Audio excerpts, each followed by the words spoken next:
Okay, let's go ahead and talk about scribble gesture. Scribble gesture and scribble cross contour gesture are basically another massing and line technique that's mixed together as one type of gesture. In scribble gesture, the scribble gesture is very similar to mass gesture in that you kind of work from the inside of the form to the outside edges of the form rather than looking at contour edges like in line gesture drawing. Scribble gesture uses a tight network of lines, and basically the lines build volume by using multiple overlapping lines to create density and mass in the gesture. Your drawing tools should be constantly moving around the paper, defining, adjusting, and building the subject matter. You want to consider using pressure to develop your more committed lines, just like we did when we were doing line gesture. So you can see in this one they have darker lines here and here and here where they're trying to show the fan that they're starting to draw. They've committed to these lines that are darker in this area that they've gone over more than one time. Just like you did in your line gesture. When you're sure of something, you make it darker and you push harder to create that. You can build density and value in your gesture by the amount of scribbling that you do. If you scribble a lot, you will start to get darker areas, and if you scribble less, you won't. So in this one, you'll notice that this is kind of massed in scribble here, but this is almost more contour line, edge looking. You want to be more mass gesture like this if you can. One of the most important types of scribble gesture is called scribble cross contour gesture. It's very much like scribble gesture. It can be massed or it can be line based, only it uses cross contour lines to create the feeling of dimension. So if we look here, you're going to notice this cross contouring that's happening here is really making the bed that the dog is sleeping in very dimensional, and the nose very dimensional.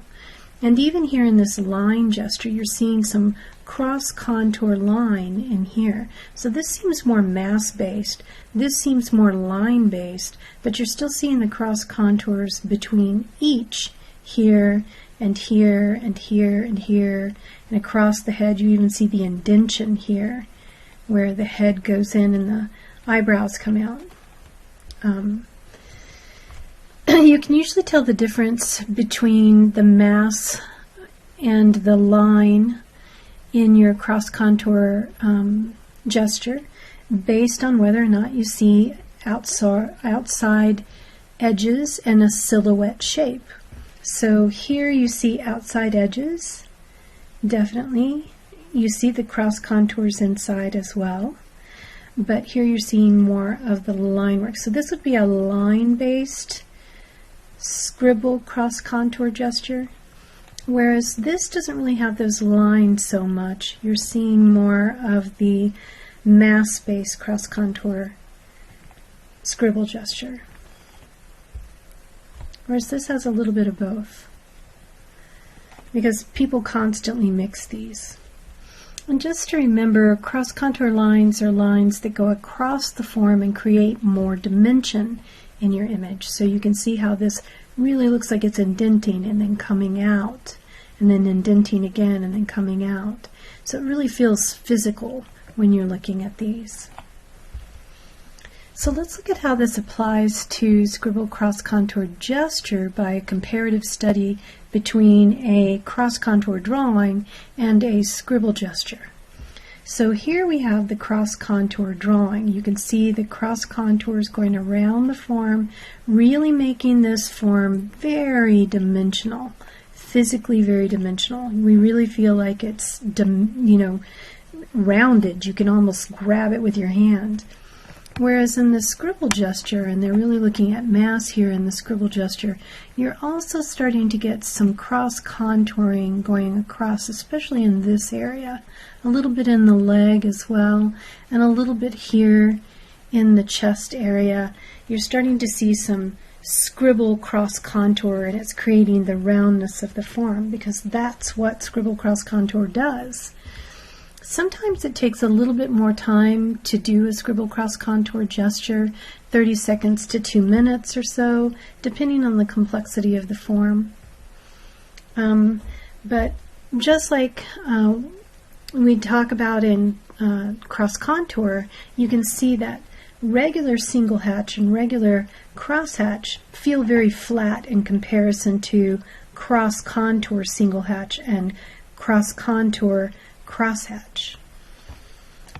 And you can see if you just start your scribble gestures massing in, if you start paying attention to the roundness of the forms as you go through here, scribbling it in, much like the cylinder's doing here, it'll start to feel so much more round and dimensional. You're really still massing in the form, just like in mass gesture, but you're starting to get more of a roundedness of those forms. Do you see how it starts to feel like this is really round in here? So you can see that in the rats as well, in these bottles. You can see they're very quickly done, and even in the dog and also these humans. Of course, you can combine your gestural types like in these images, which involve traditional mass gesture using your charcoal, the side of your charcoal, and twisting and turning, but then it also is using eraser and scribbling in, and also another charcoal pencil and scribbling that in. So it's scribble gesture on top of mass gesture.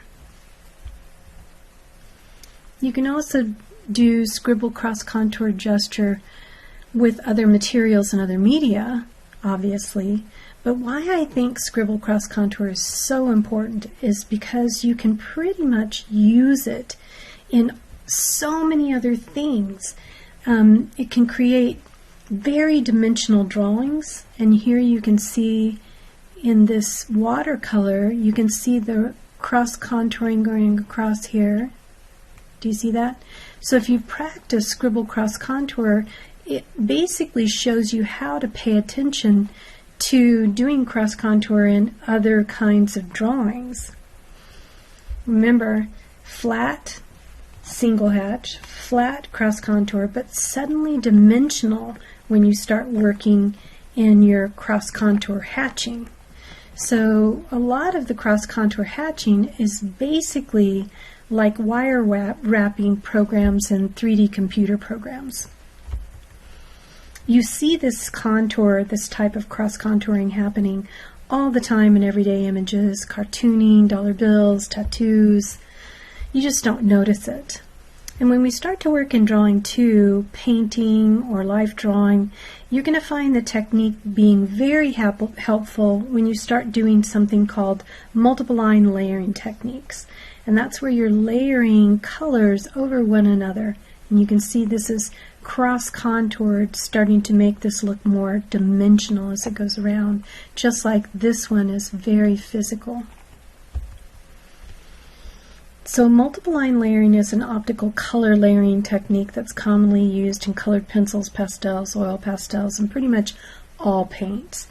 And it basically creates an optically mixed color combination. When you squint your eyes, you don't really notice all the lines of different colors. You notice kind of the gradual change. Your eye optically mixes them for you.